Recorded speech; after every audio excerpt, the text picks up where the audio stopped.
کربلا کے واقعے کو سمجھنے کے لیے بھی حضرت عثمان رضی اللہ تعالیٰ عنہ کی شہادت کو دیکھنا ہوگا۔ بتائیں کیا حضرت عثمان رضی اللہ تعالیٰ عنہ کو شہید کرنے والے جو قاتلین ہیں امام علی نے ان سے قصاص لیا ہے؟ کہ دیکھیں حضرت عثمان کی جو قاتلین ہیں انہیں تو امام علی نے پناہ دے رکھی تھی۔ معاملہ یہاں سے شروع ہوا اور ڈال کس پر دیتے ہیں؟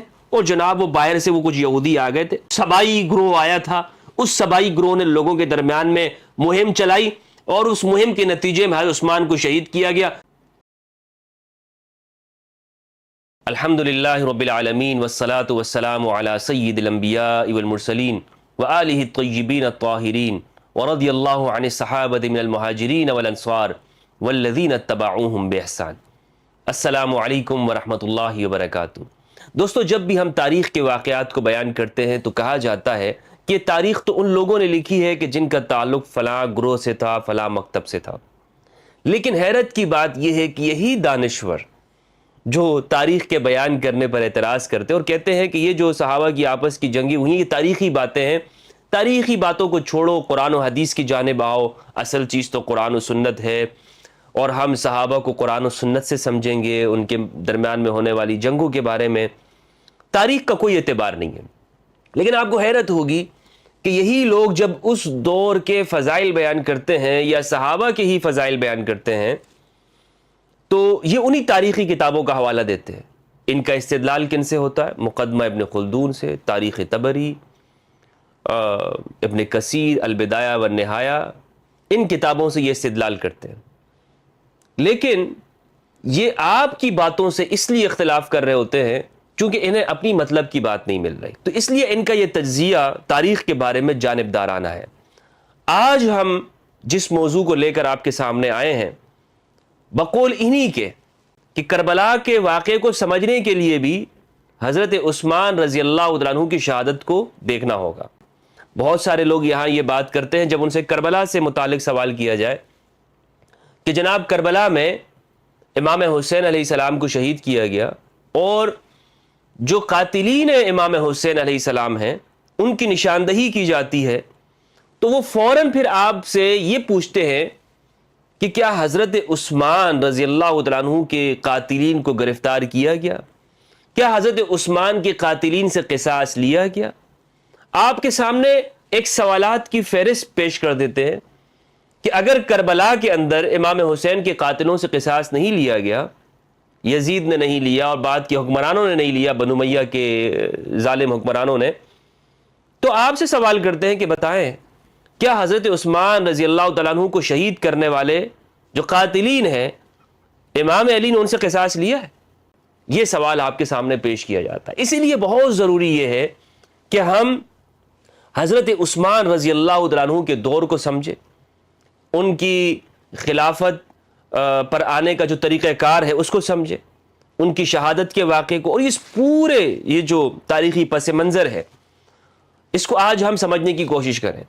لیکن انشاءاللہ عز و جل میں اس گفتگو میں، یہ ایک پورا سلسلہ وار گفتگو ہے ہماری، اس پوری گفتگو میں ہماری کوشش یہ ہے کہ ہم بجائے تاریخ کی ان کتابوں سے حوالے دینے کے کہ جس پر ہمارے ہاں یہ لوگ ماشاءاللہ یہ دانشور مفکرین، بنو امیہ کی سیاست کے چیمپئنز، بنو امیہ کی سیاست کے حاملین اور علی کی سیاست کو ناکام سمجھنے والے جو اکثر یہ بات کرتے ہیں کہ تاریخی باتیں، تو انشاءاللہ ہم اس پوری گفتگو میں ان تاریخی کتابوں کو ایک سائڈ پہ رکھیں گے اور جو ہمارے ہاں مشترک چیز ہے یعنی احادیث کی کتابیں جو سند کے ساتھ ہیں، جنہیں یہ بھی قبول کرتے ہیں، ان سے گفتگو کرنے کی کوشش کریں گے۔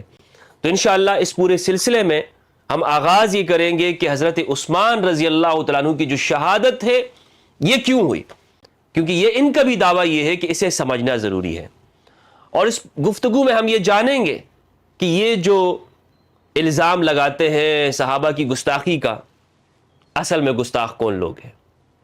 ناظرین، آپ کو یہ معلوم ہے کہ حضرت عثمان رضی اللہ تعالیٰ عنہ کی شہادت کا جو واقعہ ہے تاریخ کے اندر انتہائی کربناک ہے۔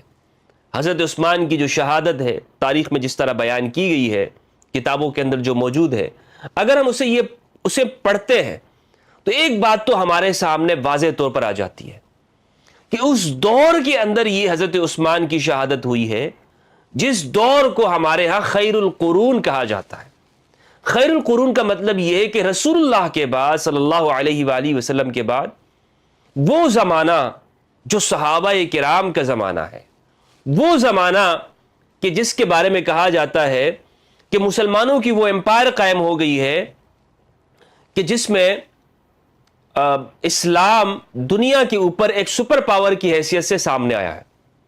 اور یہ قائم کرنے والے کون لوگ ہیں؟ وہی لوگ ہیں کہ جو رسول اللہ صلی اللہ علیہ وآلہ وسلم کے شاگرد ہیں، جنہیں صحابہ کرام کہا جاتا ہے. اس طرح تصویر کشی اس دور کی جاتی ہے. لہٰذا حضرت عثمان کی شہادت کا واقعہ کوئی معمولی واقعہ نہیں ہے. بلا شک و شبہ حضرت عثمان کی شہادت ایک مظلومانہ شہادت ہے، اور اس سے فوائد جن لوگوں نے حاصل کیے ہیں ان کے اوپر کبھی بات نہیں کی جاتی. جب حضرت عمر رضی اللہ تعالیٰ عنہ کو شہید کیا گیا تو صحابہ کرام کے درمیان میں اختلاف ہوا کہ خلیفہ کون بنے گا. حضرت عمر نے 6 افراد کی کمیٹی بنائی تھی، اور اس میں عبد الرحمن ابن عوف کو یہ ذمہ داری دی تھی کہ آپ نے 2 افراد کے درمیان میں فیصلہ کرنا ہے. عبد الرحمن بن عوف پورے مدینے کا چکر لگاتے ہیں، ایک ایک شخص کے پاس جا کر لوگوں کی رائے لیتے ہیں کہ کسے خلیفہ بنایا جانا چاہیے. سب کی رائے لینے کے بعد وہ امام علی علیہ السلام اور حضرت عثمان کے پاس آتے ہیں. امام علی کے پاس جب وہ آتے ہیں تو پوچھتے ہیں کہ آپ کو اگر خلیفہ بنایا جائے تو کیا آپ کتاب اللہ، سنت رسول اور سیرت شیخین، سیرت ابو بکر، سیرت عمر رضی اللہ عنہما، کیا آپ ان کے مطابق فیصلہ کریں گے؟ یعنی آپ کی جو حکومت ہوگی، اس کی جو پالیسی ہے وہ کتاب اللہ، سنت رسول اور سنت شیخین اس کے مطابق ہوگی، تو میں آپ کی خلیفہ کی حیثیت سے بیعت لیتا ہوں. امام علی علیہ السلام نے فرمایا کتاب اللہ، سنت رسول اور باقی جہاں تک تم نے بات کی ہے سیرت شیخین تو وہ مجھے قبول نہیں ہے، میں اپنے مطابق فیصلہ کروں گا کہ جو مجھے درست لگے گا.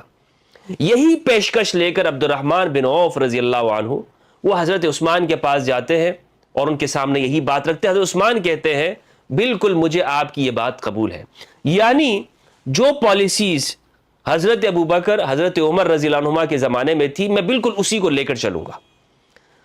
دوستو یہاں پر امام علی نے اپنے سے پہلے جو خلفاء کی پالیسی ہے اس سے انکار کیا. یہ بات ہمارے ہاں جید محدثین نے اس کو نقل کیا ہے.